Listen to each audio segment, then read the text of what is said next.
There we go. So welcome everyone to the virtual world of the East Side Freedom Library.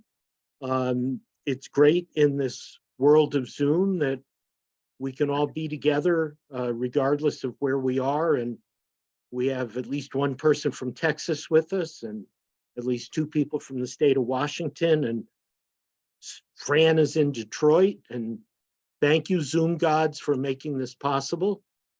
The plan tonight is we're going to be discussing a new book, Fran's book, Weaponized Whiteness.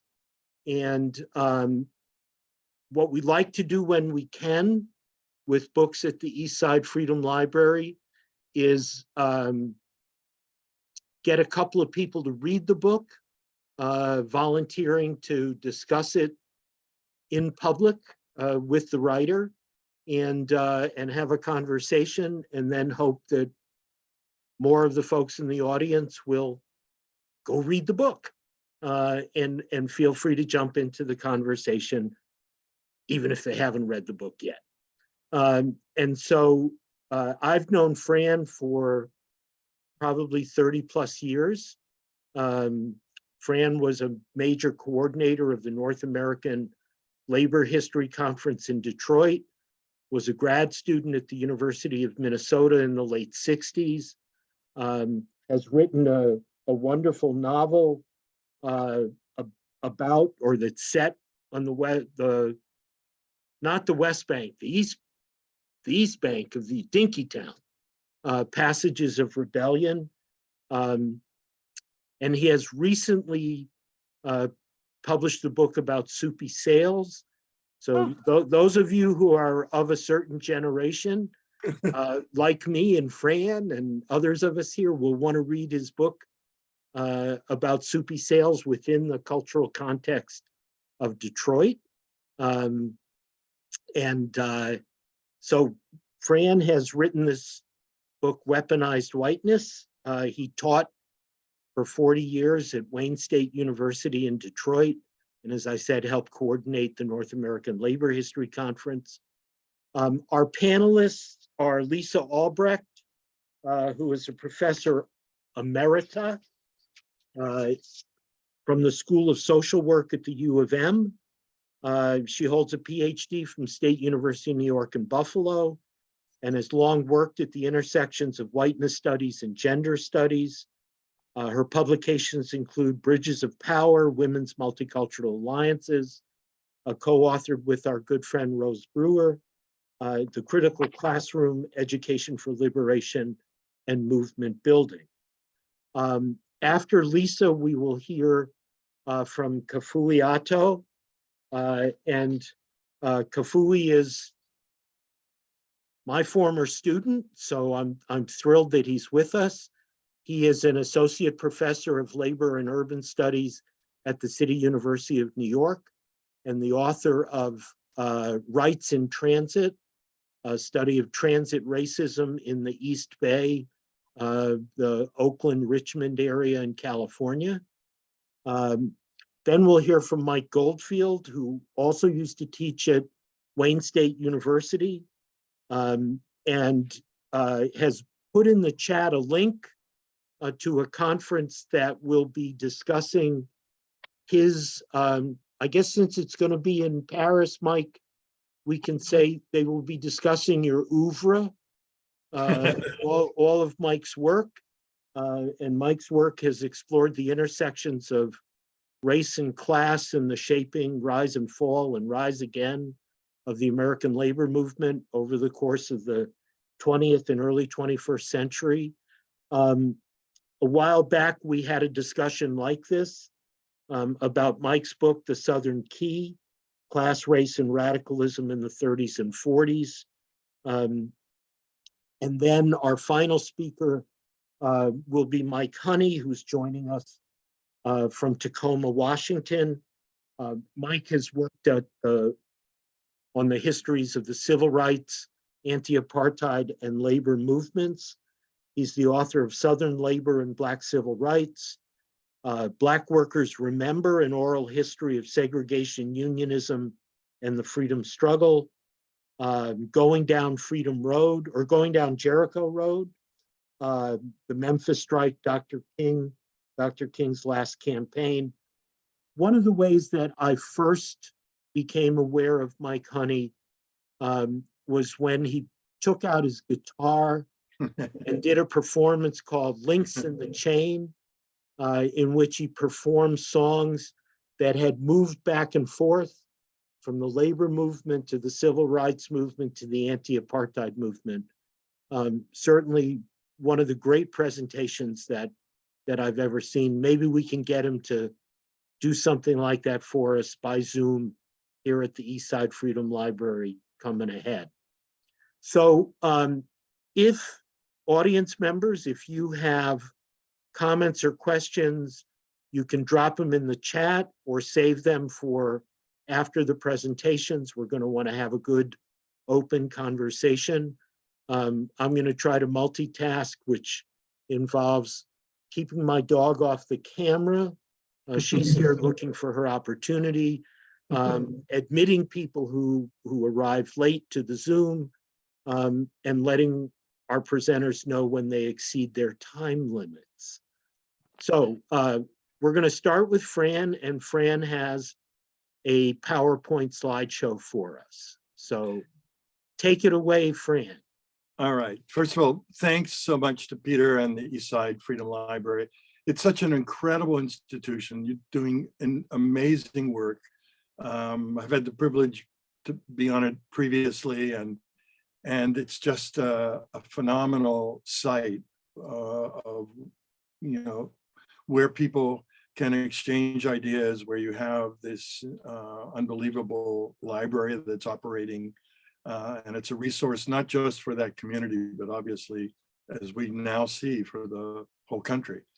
And I also have to thank my readers and discussants on this panel today, Kafui, Lisa, Mike, and Mike. I mean, I'm honored to be with you and really humbled, given the fact that I know how, you know, much of your work, which has been incredible work. And so I want to start by just saying that this is a book that came together from a series of old unpublished articles and more recently published material. One of the things that I had done, and many of us who are in academia or others who have done any kind of research know, sometimes you begin projects and you do diligent work and it never gets to fruition. I started out doing a lot of research on the Student Nonviolent Coordinating Committee, on SNCC, maybe 20 years ago. And I wanted to write a book about the Friends of SNCC. I mean, there is no book. There are great books on SNCC, but there's no book on Friends of SNCC, which were chapters around the country, mostly at white universities, majority white universities. And I was a member of Friends of SNCC at the University of Pittsburgh. So it had a personal connection too. And I have loads of interviews still remaining and all kinds of notes and archival material. And I had a great interview with the recently passed wonderful persons, Stoughton Lind, and Stoughton and Alice stayed here at the house and talked to me a lot about Freedom Summer. So it's not surprising that the longest chapter in this book is the chapter 4 on the unveiling whiteness, white student activists in the civil rights movement.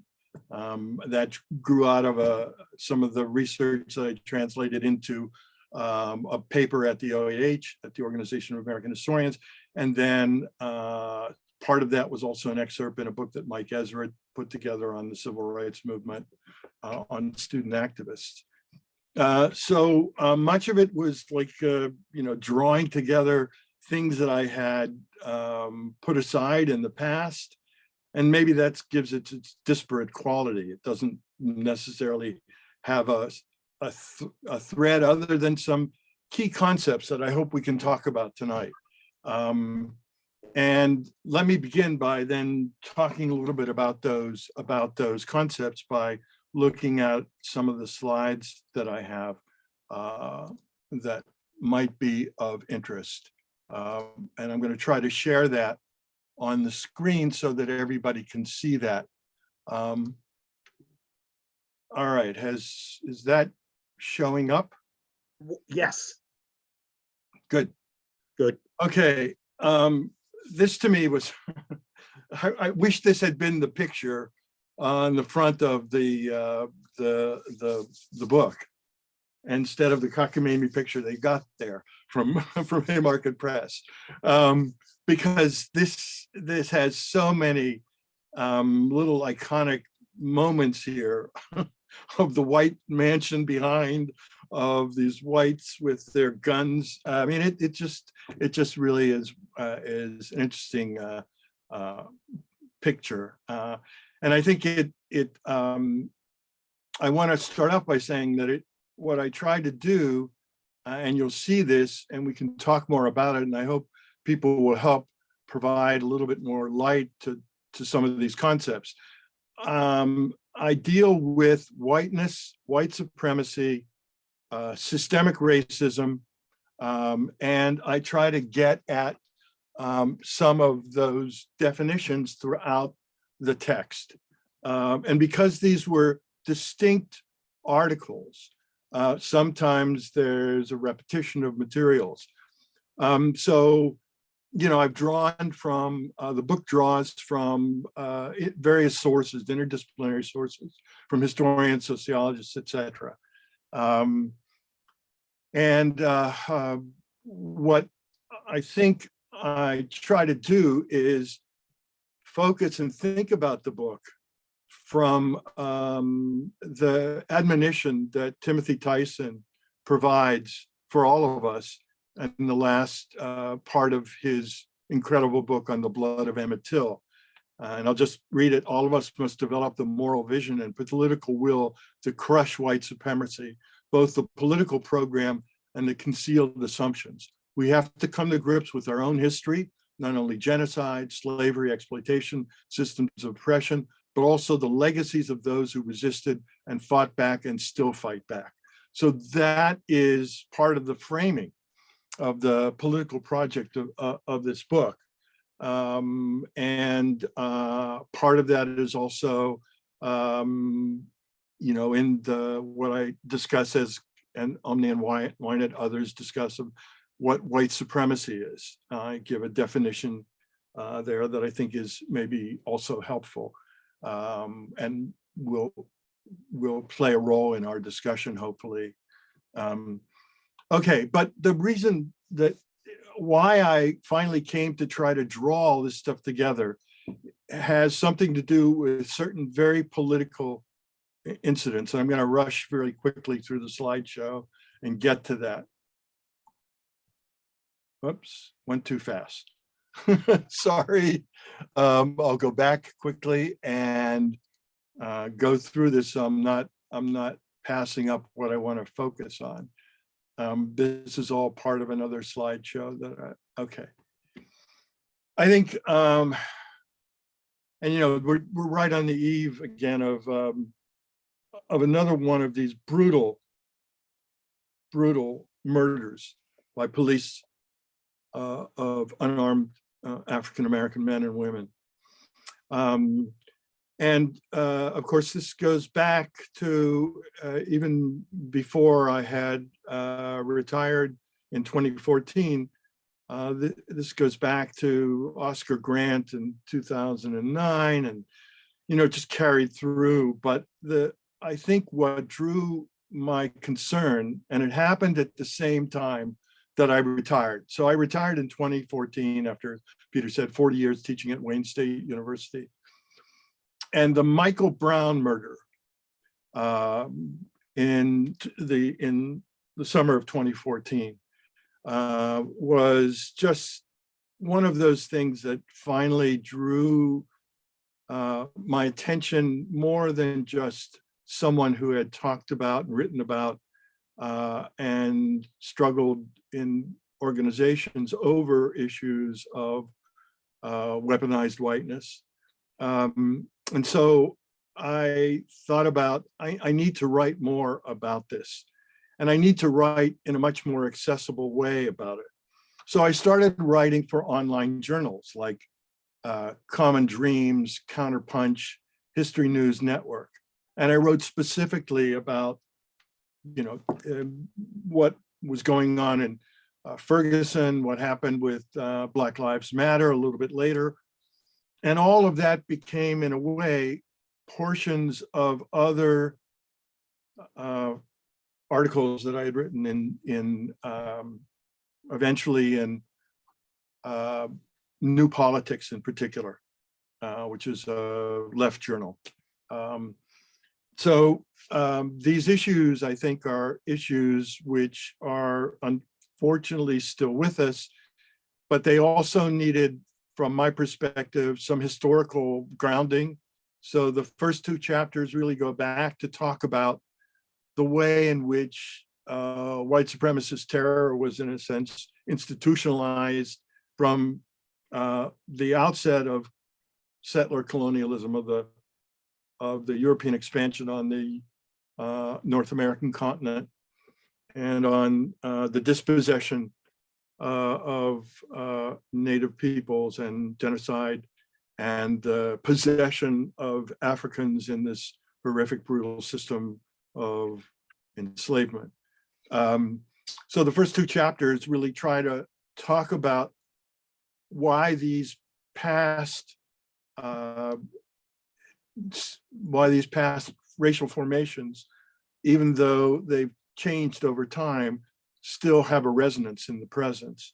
And in some ways, I suppose, although I'm not going to make the claim that it's anywhere near the level of it, the 1619 Project, which I understand airs tonight on Hulu, also tries to do that same sort of thing, to talk about how the past still intrudes on the present.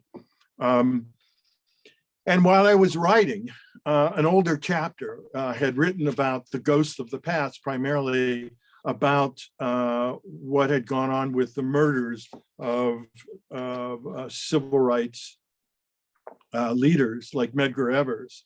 I had previously written about that, and then in the aftermath, of course, of what happened in Charleston in 2015 with the murder of 9 parishioners from the historic Charleston Emmanuel AME Church by this young white supremacist who was definitely a neo-Confederate. I mean, this gave rise to the effort to really contest and contend with the persistence of these monuments that had been set up during the Jim Crow era or in the 1950s as another way to occupy and colonize public space for the purpose of white supremacist political projects. And so the targeting of these around the country, which I talk about in that chapter, I think was a really important movement in what I call the deconstruction of white identity politics. And then, of course, the Black Lives Matter movement.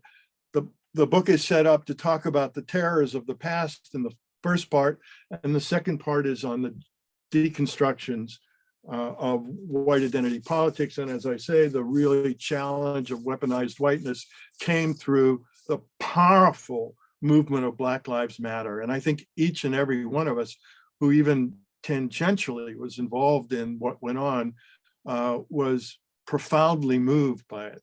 And it was that profound movement that led me to say, okay, well, I got all this stuff. Let me try to put it together and see what I can make of it all. And unfortunately, I had a friend, David Fassenfest, who was a teacher, also a colleague at Wayne State University, who was a editor for this critical series in social sciences for Brill and Haymarket. And that was, he expedited the coming of this into publication. Finally, there's an epilogue where I try to also highlight what particularly people in the labor movement and labor historians like those who are with us tonight will really appreciate of what happened in Detroit in the 50s, 60s, and 70s with deindustrialization and the way in which the hidden injuries of class, an older book, but I still think a very valuable book, persists. And I added to that section a review of the play Sweat, which I highly would recommend if people have seen it. It's a magnificent play about the continuing drama of intersectional injury. And one of the reasons I also included it was my daughter was in one of the performances in New York. So, so that's pretty much it. Have I gone beyond my 15 minutes, Mike? Pete? You're about there, Fran. Maybe- Okay, so here's the last thing then.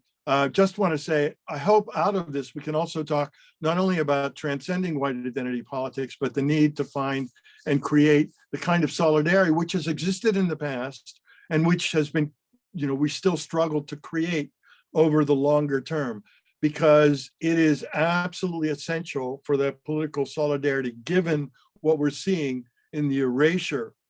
And this is this young painter, Lee Geddes is his name, I think, with this marvelous painting that you can see of how a white person is erasing the Harriet Tubman, Malcolm, Martin. And I'll end with a quote then from Eddie Glaude Jr.'s book on 2020 book on James Baldwin that came out the same year as the Haymarket edition of Weaponized Whiteness. A large portion of white America, especially white men, has lost its mind, figuratively, of course. For them, this country must remain white. To face that kind of thinking again in 2020 is profoundly depressing. To see its deadly consequences is frightening, which is why we need that solidarity, and which is why ultimately my book after this was on Soupy Sales. I needed a release. But again, thank you. I'm looking forward to the discussion, criticisms, comments, and yeah. Fran, would you say again, please, the name of this artist in the last image? I think his name is, I wrote it down and then I forgot where I wrote it. Typical of what happens is the synapses don't work as well. Yeah. Lee Geddes, I think was his name. Somebody can Right. check it out. Thank you. Thank you. Yeah, but Someone it's asked in the chat. Great. Yeah. Great. Thank you. Okay, Lisa Albrecht, you're up. Unmute. Lisa, you gotta unmute. You got me now? Yes. I see my beloveds from Beckenwood. Hi, Beckenwood people. I see you're on the call, and I see Naomi's on the call. I live in Minneapolis. It's 10 degrees here today, just if you want to know that. I used to live about 3 blocks from where Mr. Floyd was murdered by the cop whose name I will not mention. Yes. But that's my old neighborhood. And I've never met these folks here, but Fran is from Queens and I'm from Queens. And I just got a t-shirt that says tough from Queens. Is that what it says? Yeah. You can see the. There's Floyd. Yes. And then my t-shirt is tough from Queens because I'm tough and I'm from Queens. I wanted to talk about, well, first off, it's heartbreaking that we still are having this conversation. Yeah. I mean, this book cites hundreds of years of history and, we still don't have our shit in gear as white people. Let's put it simply. Fran talked about a couple of things, different kinds of ways that white supremacy operates. There's paranoid whiteness. Oh my God, the people of color are going to take over. That's one kind. Then there's the colorblind whiteness. Oh, I can't see color. That's white people who have vision, making believe we don't have vision. Then there's liberal, multicultural, post-racial. That's like, oh, let's have one of every color in the room. Okay. Then there's progressive white anti-racist work. And I learned from a friend of mine who's not alive anymore. His name is Leroy Gardner Jr. He said, why do you say anti-racist all the time? What are you for? So I say now more, I'm for racial justice as opposed to anti-racist. And I learned that from Leroy Gardner, who used to work in General College at the University of Minnesota. I want to talk about this concept that I've written about called white followership. And I wrote about it with Jesse Villalobos, who just sent me this t-shirt. He works for Race Forward. And he's doing that right now. He used to live in Minneapolis and he got fired, and that's another sad story. Villalobos, Villalobos. The concept of white followership is, my work as a white person is to, in public, support unequivocally the work of people of color. And it doesn't mean asshole white people of color. It means folks who stand up for racial justice. And if I have a critique of a person of color, not to do it in public, to do it off screen, because people of color face enough from people who are racists. So the concept of followership is to speak with and stand with people of color at all times. And I think that's a challenge. I know in my work at the university, I wound up in the School of Social Work. I'm not a social worker. I helped to co-found an undergraduate minor in social justice. And my white colleagues would make an arc around me in the hall. They didn't want to get too close to me because I don't think they wanted to hear what I had to say. You know, my sick humor about this is I retired as an associate professor. I never became a full professor. And if my mother were alive, she would have said, so Lisa, you're not a full professor. What were you before? Half a professor? So, I mean, that's what my mother would have said. She's not alive anymore. You know, it's hard to keep fighting this fight because I don't know when it's ever going to end. The book is a wonderful book. I've really enjoyed reading it.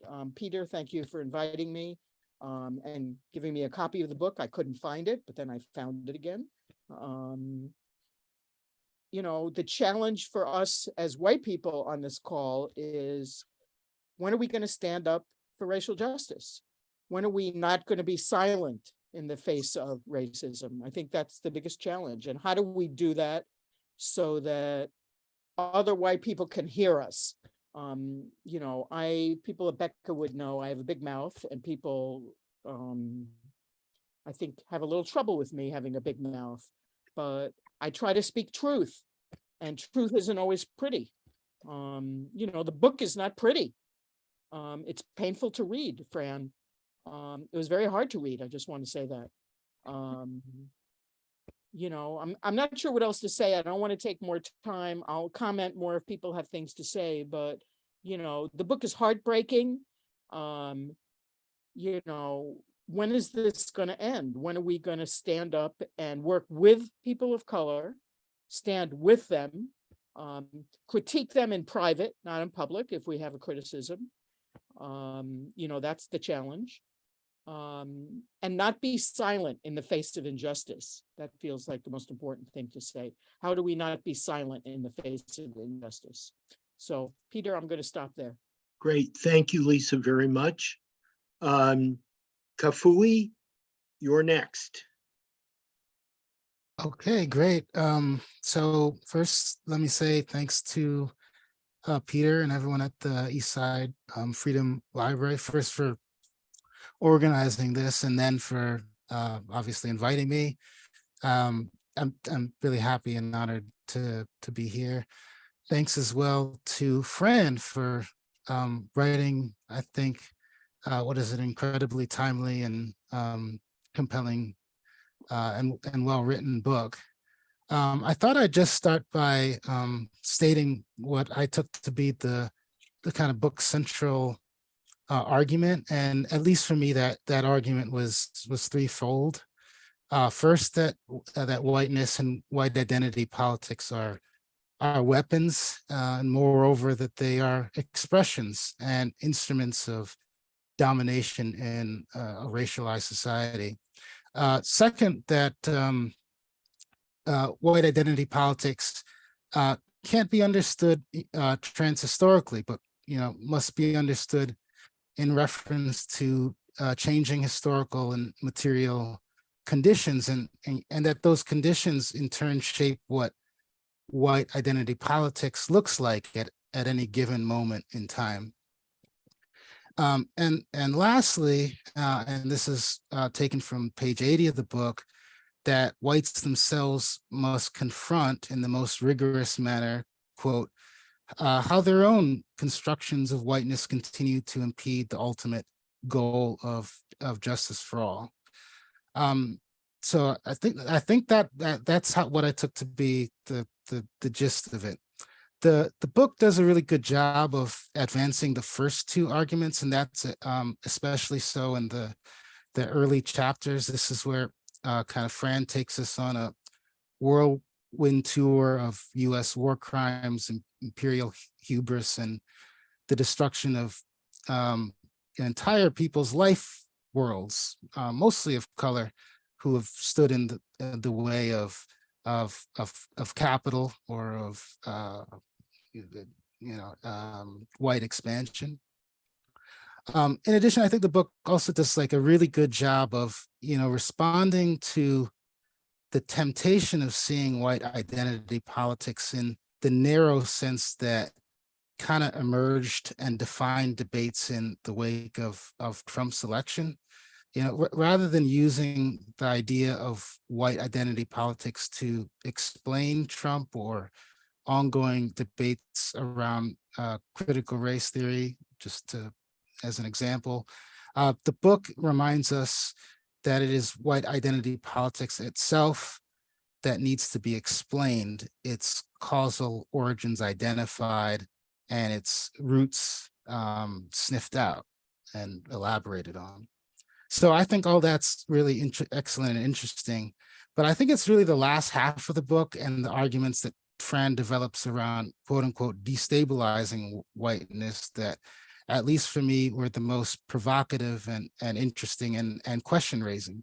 I think, some of that has to do with the writing itself, and Fran's decision to spend, some time reflecting on his own life in activism, his own awareness of race and how that evolved and developed. And all that was just a joy to read. And I also think it's because it's in the last half of the book where the question of what is to be done is both raised and then answered. So like everyone on this panel, my response to the book is obviously shaped by, my own background, my own research interests, and my own identity. And by identity, I don't just mean, my race or gender, but also my age. I think,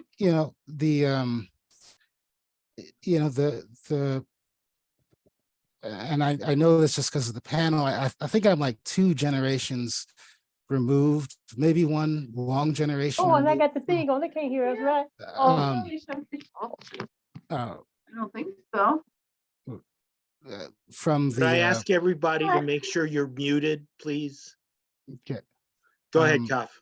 Okay, yeah. So that age, I felt some of the age This little thing, I distinctions don't know are what they're doing.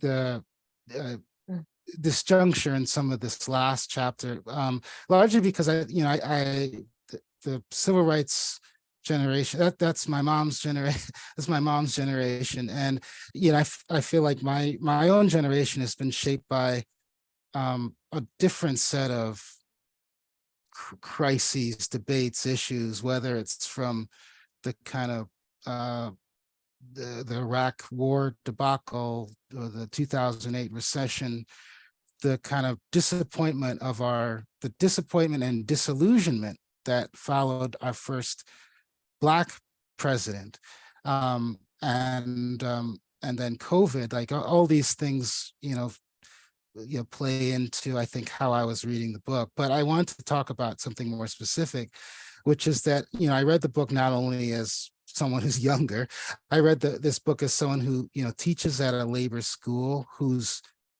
student body is predominantly Black, and that come to the school, through their unions.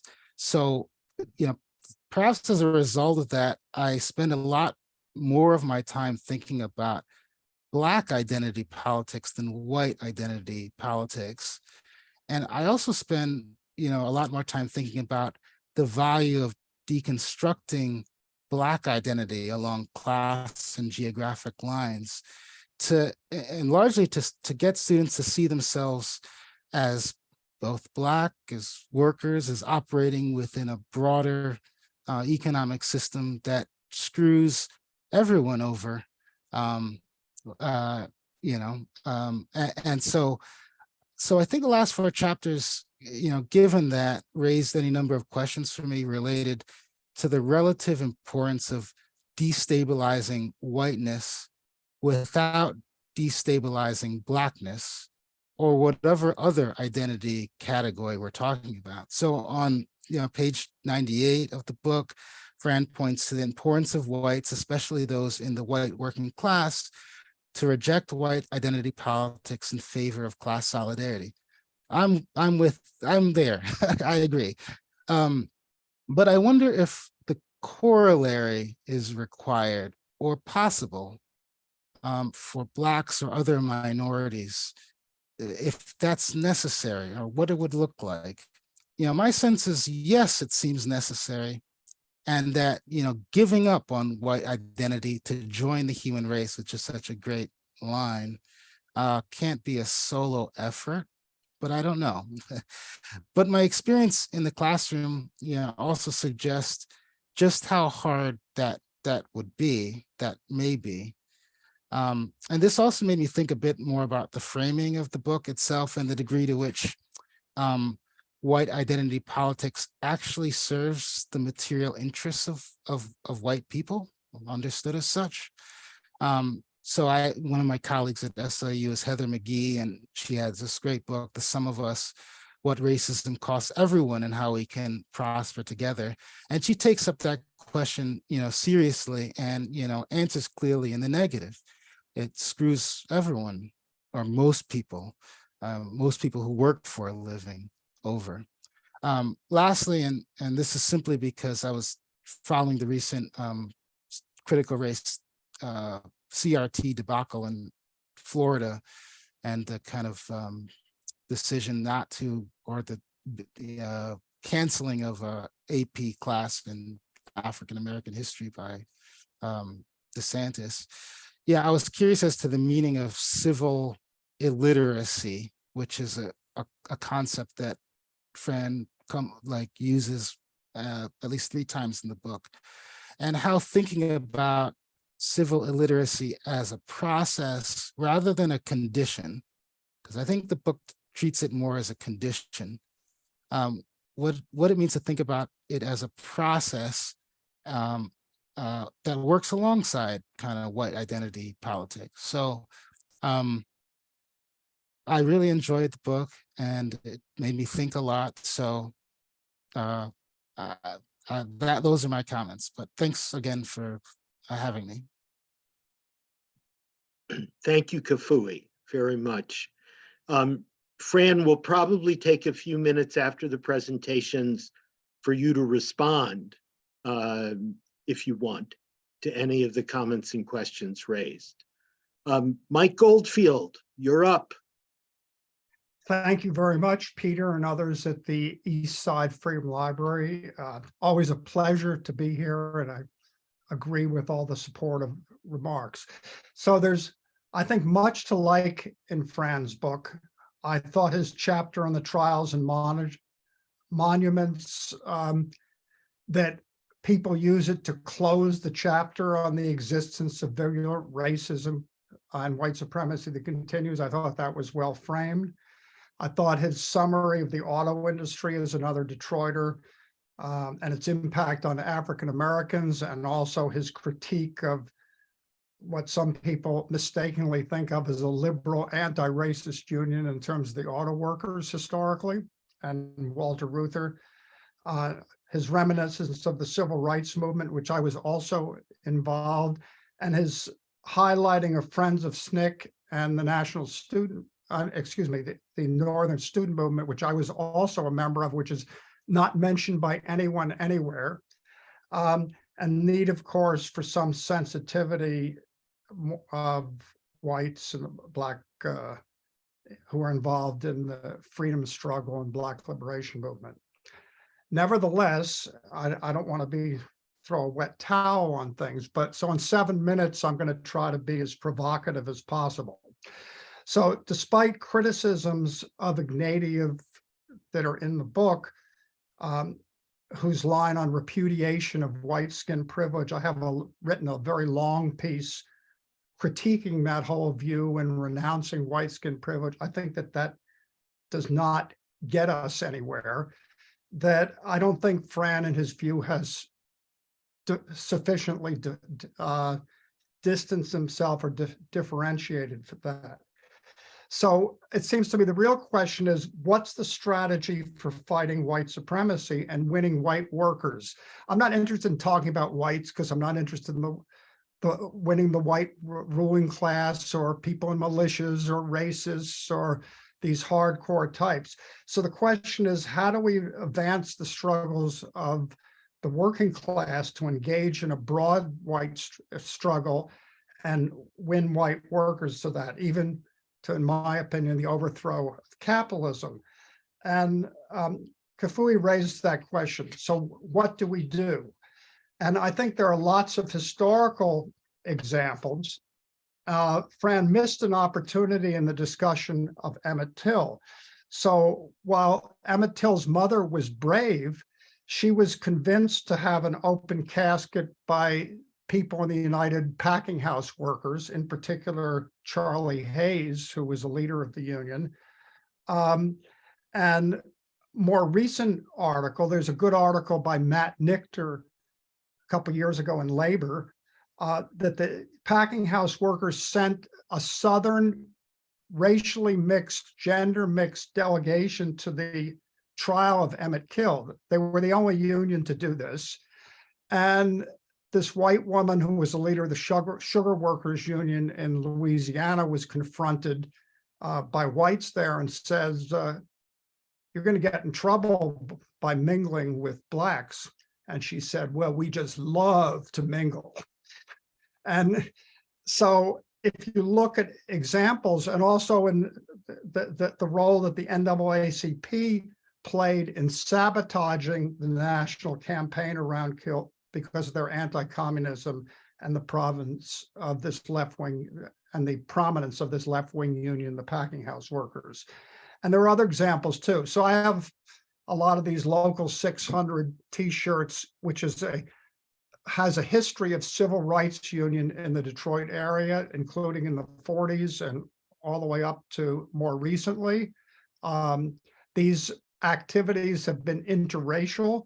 The same thing in the farm equipment workers, recent book by Tony Gilpin, and particularly the Louisville farm equipment workers, in which white workers were mobilized and active, involved in the late 40s and sit-ins at parks and swimming pools and hotels in the Louisville area, that it seems to me this is the strategy that you look at, and that renunciation and repudiation of white skin privilege really has nothing to do with this. It's a question of how people are won. And I think there's a contemporary tendency to talk about race without talking about class. I don't have too much to say about this, but I think the 1619 Project, I read the whole collection of essays, much more than what they had in the paper, and there's not one essay on Black workers, despite their leading role in terms of the struggle historically. I would contrast with the New York Times columnist Jamel Bowie, who has a lot of articles about class, some of which I posted on my Facebook page, which I think are good. But so I think that that tendency to talk about whites in general and not talk about class, not talk about the role of Black workers and specifically is a bad one. That also what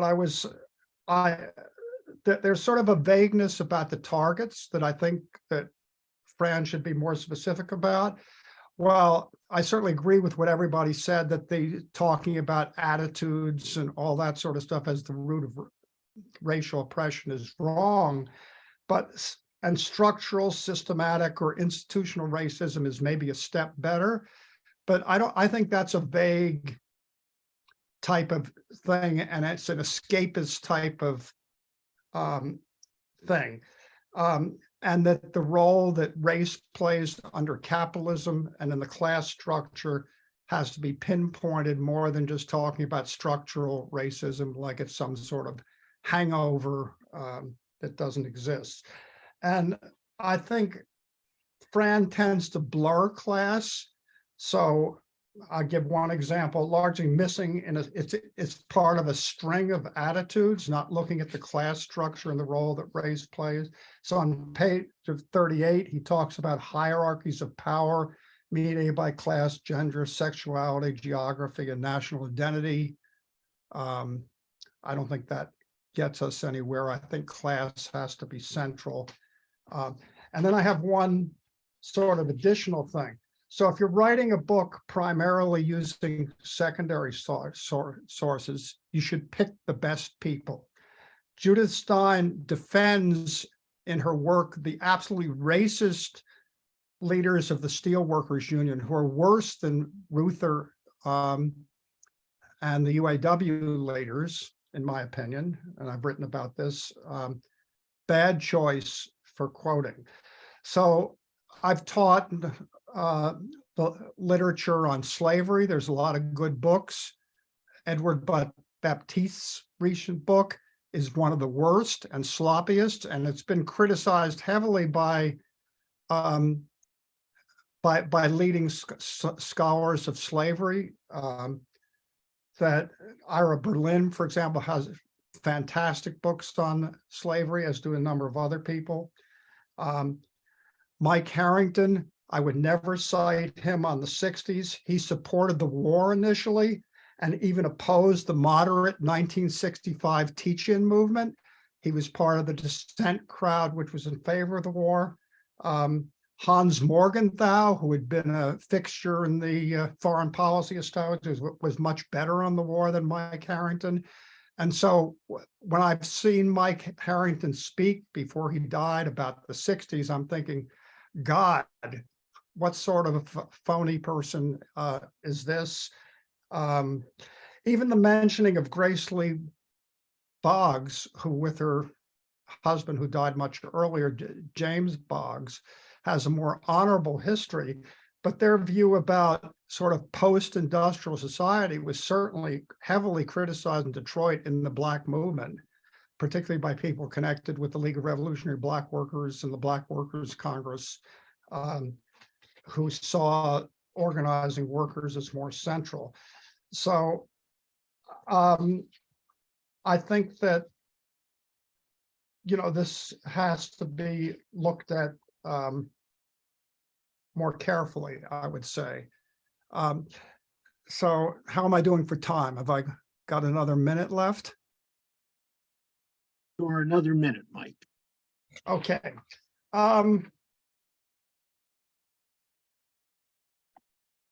Actually, that's probably enough. I'll Okay. stop right there. Thank you. Great. We'll have something to talk about. Mike Honey, your turn, please. Yeah, I don't know if I have a huge amount to add to that. I've been sort of, I left this chapter about white student activists to the end, which I'm glad that I did,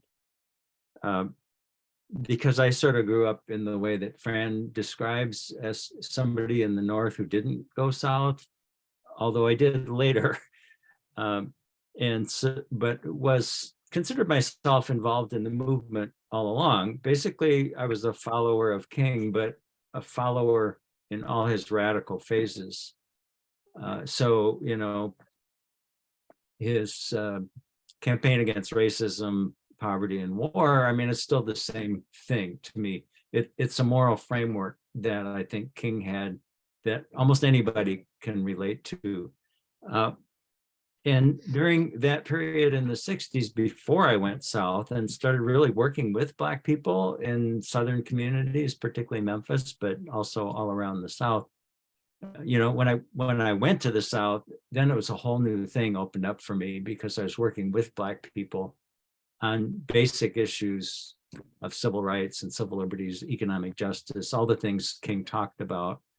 But my previous experience in SDS growing up in Michigan was not that. I came from a almost entirely white little town. I went to mostly white Oakland University at that time. But I still counted myself as part of the movement. And I always had this kind of problem with, like this phrase, renunciation of privilege or transcending whiteness. I don't remember thinking of myself as white, you know, and so what do I do with that? It's like, I'd like to abolish that idea of whiteness, and that's part of the struggle for human rights. And yet we end up having to talk about it a lot. So in a way, maybe I'm seconding what Michael Goldfield just said about the nature of struggling around issues, and whiteness is sort of irrelevant. I'd like to just take it off the table, but I know we can't.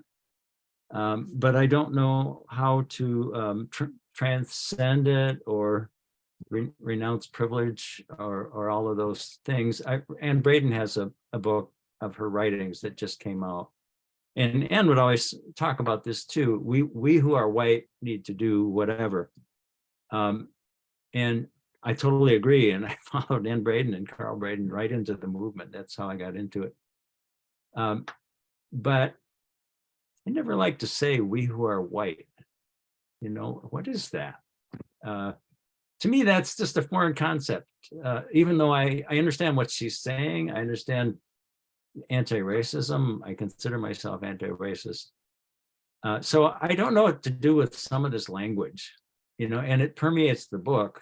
And that's kind of social science language, which, you know, I'm a historian now. I mostly try to deal with what happened and what choices people made and so forth. It's a marvelous overview. And I liked all the references in the back, although Michael just pointed out some of them maybe could have been better. But so I'm still a little bit stumped on this issue about whiteness and renunciation of privilege. And when you go to working class people about the struggles they're involved in, this is not the language we would use. I'm sure Fran wouldn't use it either, you know, in confronting organizing, doing organizing. So I don't know if there's a way, you know, to get beyond it. It's different if you're Black, as you know, Kafui was saying. You need that identity. I mean, that identity is central. It's important. You can't not have that identity if you're Black in America, or, you know, other people of color. But if you're so-called white in America, my thing is, well, what is that? What does that mean? Do I look white? Well, I suppose. I mean, it's a skin color thing. And to me, that's like, I don't know what to do with it. But I know that I'm sort of trapped in it because our country is trapped in it. The moral issues that King talked about and other people, we know we have to fight the right. We have to fight the, you know, neo-fascism is what we're up against. And they claim that it's, I suppose, you know, saving white people, which is such absolute bullshit of what they're doing. So, you know, I liked reading the book. It made me think about a lot of things, and this is one of the things I ended up thinking about. I'm sort of writing a memoir history going back through the 60s and 70s. And so I'm having to think about, how do I explain myself, like, as part of this movement? But what I found when I went down to Memphis and started working with people in the Black community, almost everybody just welcomed me in, like, join the movement, brother, please, take part. That's a little different experience than some of the things that people experienced in SNCC for different reasons, in the middle 60s. So I don't have any great wisdom about it, but I'm scratching my head still. Thanks. So, Mike, honey, if I can put you on the spot and ask you, when you take your guitar out and sing, and I would think sing with people rather than sing for people, how do you think that works in contrast to what kind of language we might choose to use in directly engaging with people about organizing? What happens when people sing with you? I spent a lot of time working with John Hancox of the Southern Tenant Farmers Union, and I ended up writing a book about John. And he said that you can say more in a song than you can say in a speech. People respond differently, and it becomes about we. And so I also saw how people did this in the South. Guy in Candy Carawan, for instance, would often, from Highlander, would often be in situations where it's predominantly Black, and somebody said, well, what are the lyrics to that song? And they would know. So they would line out the lyrics, but everybody knew the chorus, and it's a we thing. And so to me, that has huge advantage. I did have one experience one time against the Iraq War here in Tacoma. We were having a picket line in front of the federal building. And so I brought my guitar and I got people singing freedom songs. And afterward, this guy came up to me, an African-American guy, said, "You're using our songs." And I resent it. And again, I'm scratching my head like, what? We were singing together. It needed a song leader, and that happened to me, because I had the guitar and I knew the songs. So there's all these tricky kind of situations, but I think we is the important thing.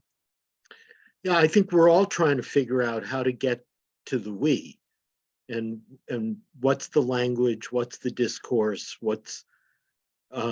so I'm just struck by that. And I thank you, Mike. And we may discuss more about that if it interests people. Fran, do you want to respond to anything that's been said? You're muted, Fran.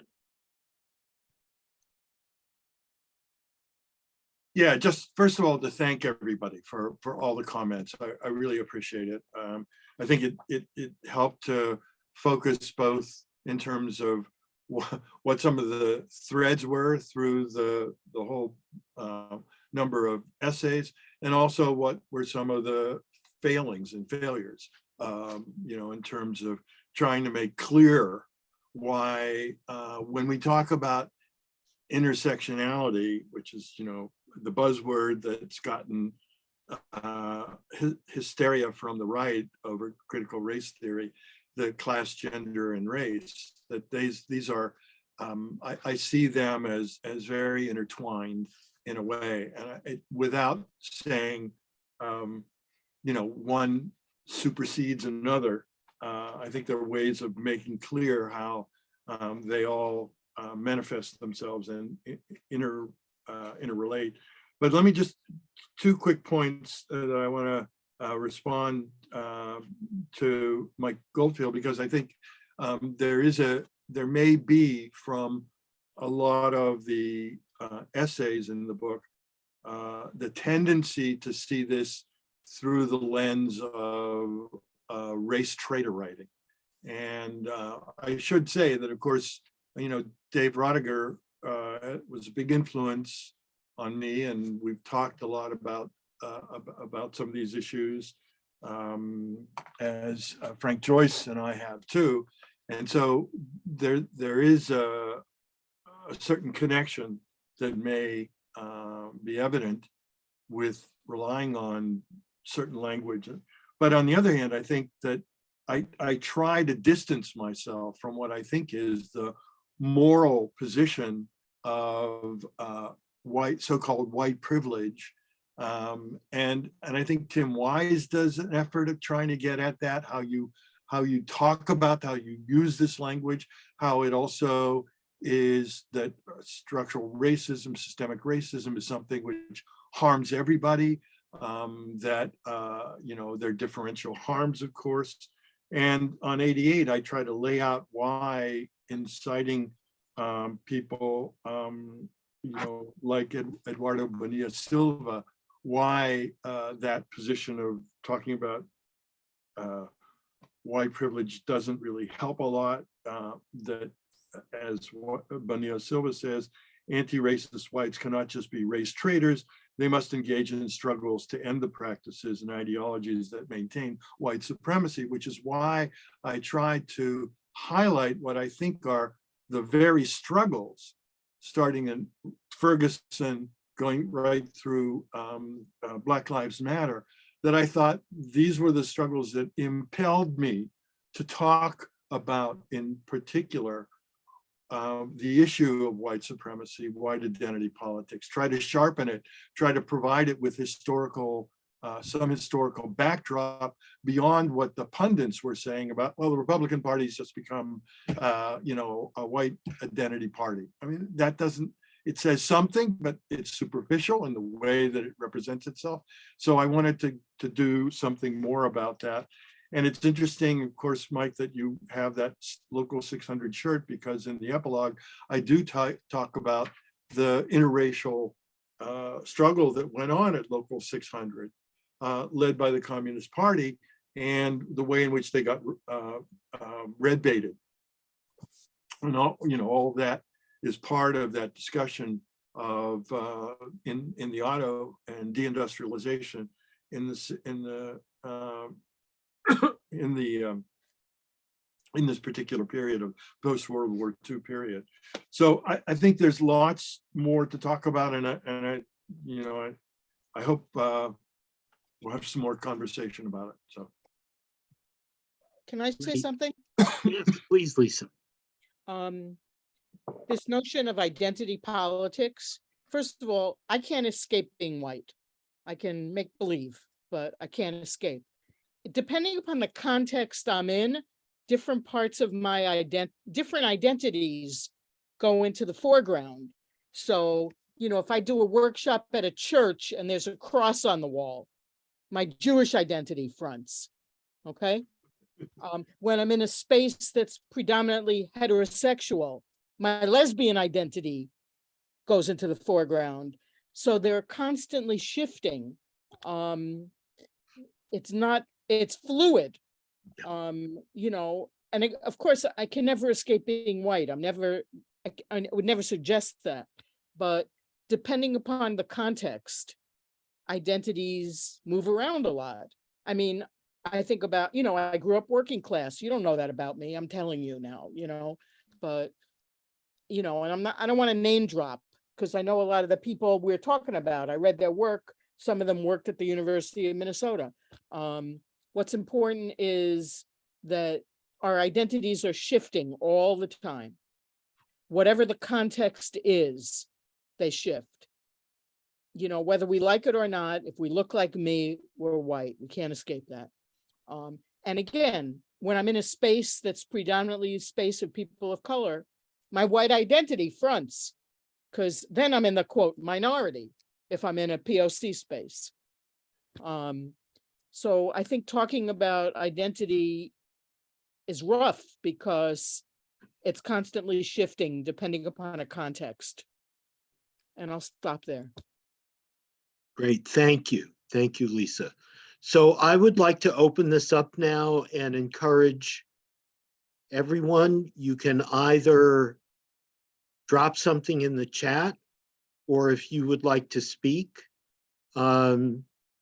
I would encourage you to turn on your video, turn on your microphone. In the world of Zoom etiquette, you might raise your mechanical hand or raise your flesh and blood hand. But couple good things have come in the chat. I'm gonna, to start with, probably play that teacherly kind of thing. Naomi Sheeman, you said something. Would you like to speak what you dropped in the chat, Naomi?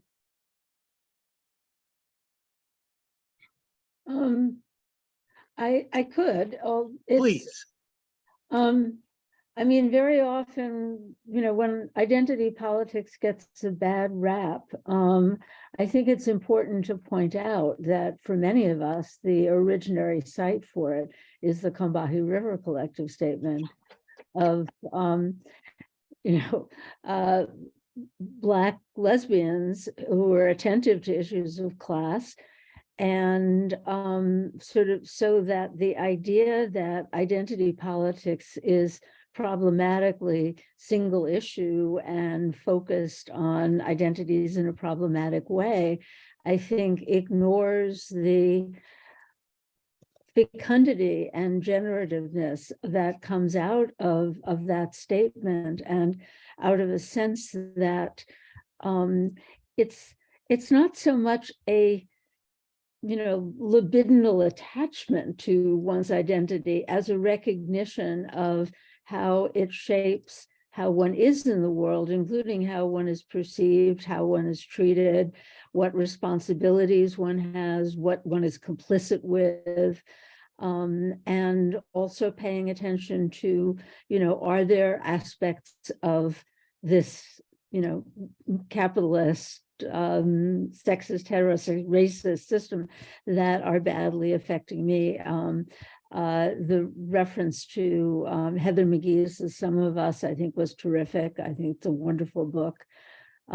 Anyway, so I mostly just wanted to point out that if we go back to the Combahee River Collective Statement and think about identity politics from that perspective, it looks quite different. Thank you, Naomi, and it's great to see you. Thank you. Linda Bruton, you dropped some pretty heavy thoughts in the chat. Would you like to share those with us verbally? Yeah, I don't mind speaking up. Thank you. I think that again, I agree with Naomi that identity politics has gotten a bad rap. I think that it's the original identity is race, and it was invented. It's a construct. It's not real. It was invented to support white supremacy. Those of us who are cast as Black are in this, have this identity by no choice of our own, but as a result of that cast, we have developed a culture that is valid and important. And so while I do agree that we have important work to do together, we have to acknowledge our differences, the way we are in the world, the way we experience the world. I'm a woman, I'm a Black person, I experience it very differently from the white men on this call. That's valid. The kind of music or the way I dance or the way I wear my hair, the food that we eat, the jokes that we tell. Culture is valid. We can't ignore it. We have to appreciate it in each other if we're going to be able to actually really do something together. That's all I have to say for now. Great. I may Thank have you. something else to say later. Great. Thank you. Thank you. That's terrific. Thank you. Lisa, we have a comment in the chat asking you if you would say a little bit more about white followership and how that's related to the use of the word allies and others who are using the term accomplices. What would you, could you say a little bit more about this to us? Am I on? Can you hear me? Yes. Well, I've written about allies with Rose Brewer, Bridges of Power, Women's Multicultural Alliances. That came out of a women's studies conference in 1988 that was here in the Twin Cities. I think that it's really important that we white people, and I think when we say we have to say who the we is. Mhm. So I say we as white people have to take the lead in this historical moment from people of color, because it's not the time for us to be we white people in the lead anymore. And, you know, it doesn't mean we can't be critical, but not in public. I think people of color are criticized enough by white people who are actively racist. And I refuse to recognize the name of our former president. I call him Orange Man because of his hair. I think that we have to take the lead from people of color. And if we're critical, to have that conversation, not on camera. And I've had that conversation with folks of color where I say, I disagree with you. Let me tell you why. And I'm not going to say it in public because you take enough shit in public from other white people. So that's where this followership concept came from. And again, I worked on it with Jesse Villalobos, who's a person of color, and he used to live in Minnesota, and he got fired by a person of color who wanted to run the show, interestingly enough. And he does wonderful work at Race Forward. Look him up. Thank you, Lisa. Other thoughts, comments, questions, or reactions from Mike Honey, please? Yeah, I would like to go back to Kafui and ask him, Yeah. you know, from your perspective and your generation and what's going on today. How do you think about this question of like allyship or join together, or things that are separate and then join together? Or, you know, those are the things we struggled with in the 60s and 70s. Like, when are we separate? When are we together? And what I found when I was in Louisville is that the idea of, you know, you go work in the white community ended up with like whites and blacks were really separate. There wasn't very much interracial activity. When I went to Memphis, because of the strike that happened there in 1968, all these links had been developed between religious people and the unions and teachers and on and on. It was a totally different feeling. And I don't know what it's like, you know, for you now and working with the students that you're working with. I wonder if you could shed some light on it.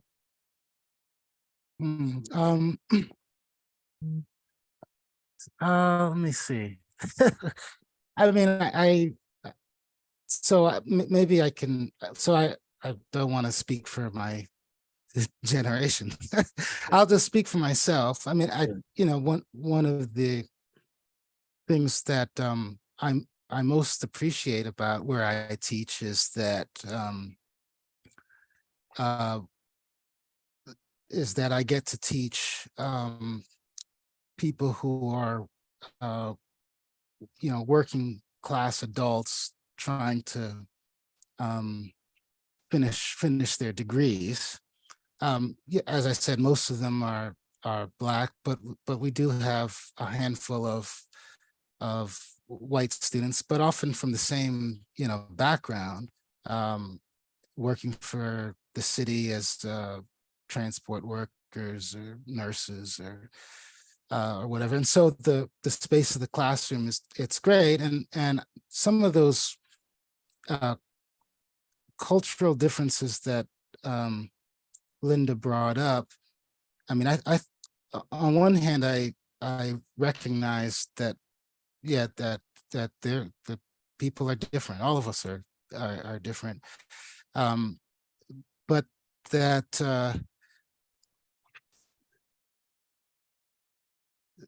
that we can make too much of those. um, and one of the things that I like about teaching at SIU is that some of those disappear. People come together at various times from different backgrounds, and we read the same text together. And sorry, I'm rambling. I'm not. If you could restate the question, I feel like you put a lot on the table because Yeah. Well, maybe Fran's got a comment. Okay.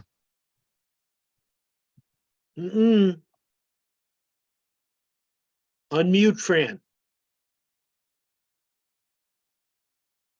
I wanted to follow up from Kafui to even a younger generation that I cite about the kind of multiracial solidarity that was developed after the tragedy in Parkland by the students from Marjorie Stoneham Douglas High School and the March for Our Lives. If anybody remembers participating in those demonstrations as I did, they were profoundly moving in terms of raising critical issues and doing it in terms of young Blacks and young whites, understanding the differences of young Blacks going to certain city schools and the gun violence that occurred there, and understanding the gun violence that had been visited upon those in Parkland, Florida.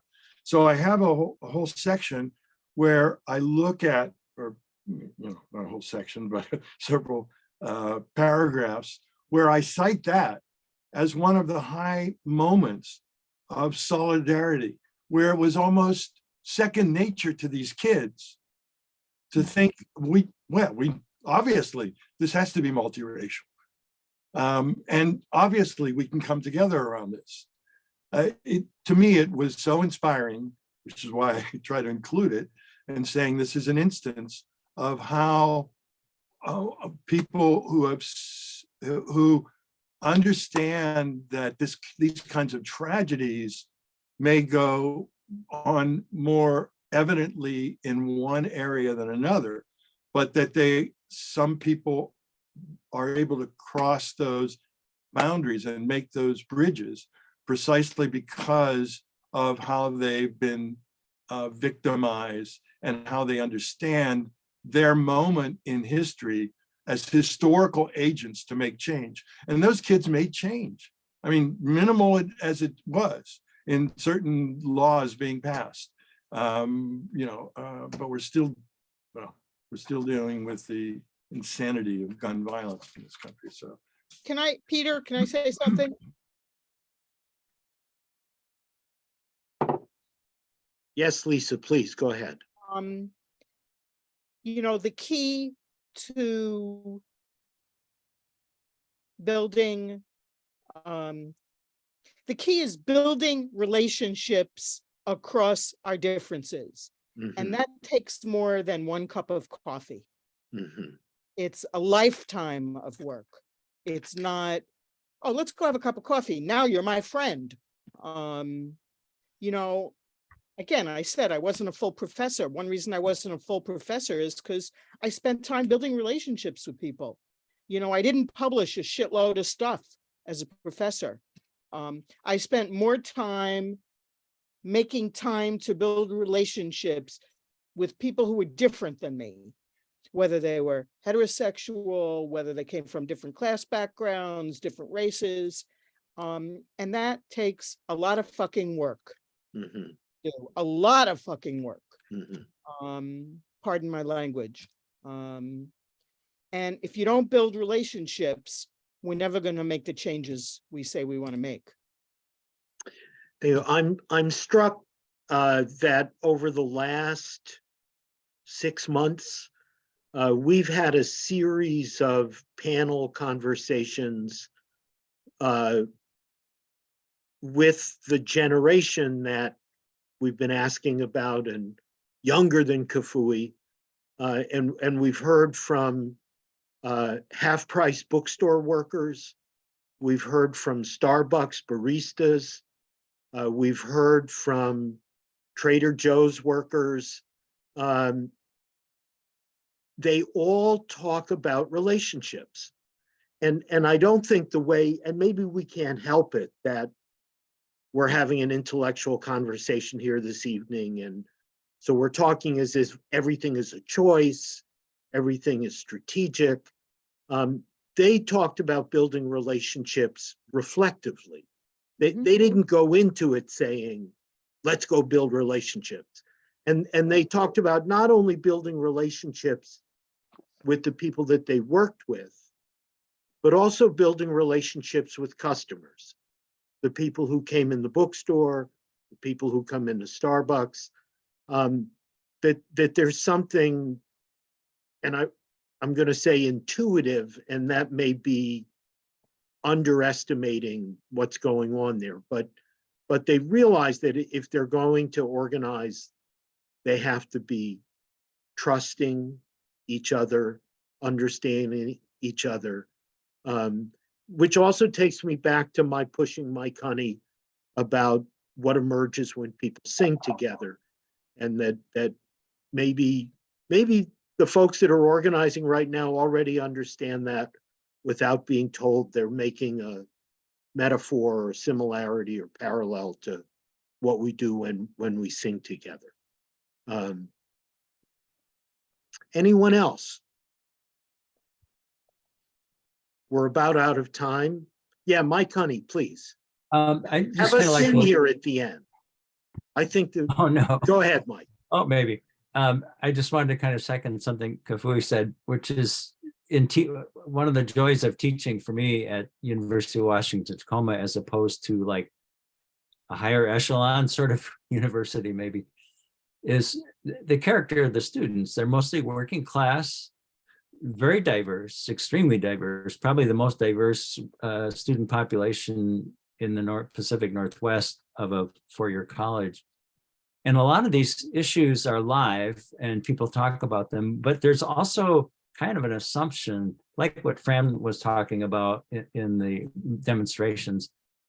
Some of these things don't even have to be worked out. It just is. It's like, it's multiracial. That's how it is. And people don't have to necessarily go into a big sweat about it. To me, that's kind of progress. I hated it when in previous years where there'd be a few Black students and they felt so isolated, and that was a difficult teaching situation. The other kind of situation, like when I went to Howard University, I was one of a few white students, but it was great. I mean, nobody put up barriers to anything because I was not a threat to anybody. I was just part of what everybody was doing. And a lot of students now that in my experience are kind of that way. It's like, oh, we're all here together.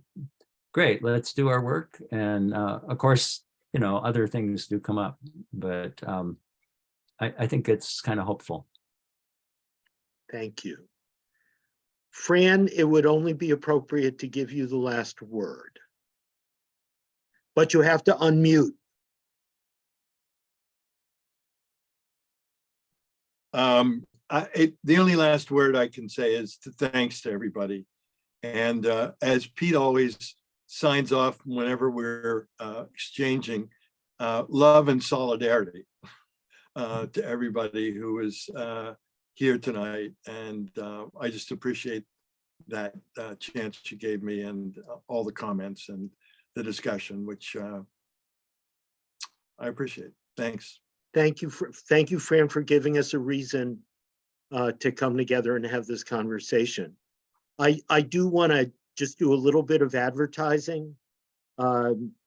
We are going to be hosting Chad Pearson, who's with us tonight, and his book, Capital's Terrorists, with a panel. And that will be on February 21. And on February 23, we will be hearing from Uhuru Williams and his new biography of Jackie Robinson, titled Call Him Jack. So that's on the 23rd. And then I also want to mention that on the evening of March 8th, we will be having a conversation with Janet Weaver, who is a historian at the Iowa State Historical Society and has just published a piece about Pearl McGill and the button cutters of Muscatine, Iowa, and their organizing as teenage women in the era of World War I. That will be Wednesday night, March 8th. So if you're not already subscribers to the Eastside Freedom Library electronic newsletter, it's free. It comes out twice a month. Please sign up, go to our website and sign up to get the newsletter so that you know what's going on, at least what's going on at the Eastside Freedom Library. Thank you, everyone, for joining us tonight. A big thank you to the folks that read the book and prepared comments. It's great to see you all. Stay well, stay safe, build the class movement. Thank you. Good night, everybody. And go see Mike Goldfield's presentation in Paris, and people are going to be talking about him.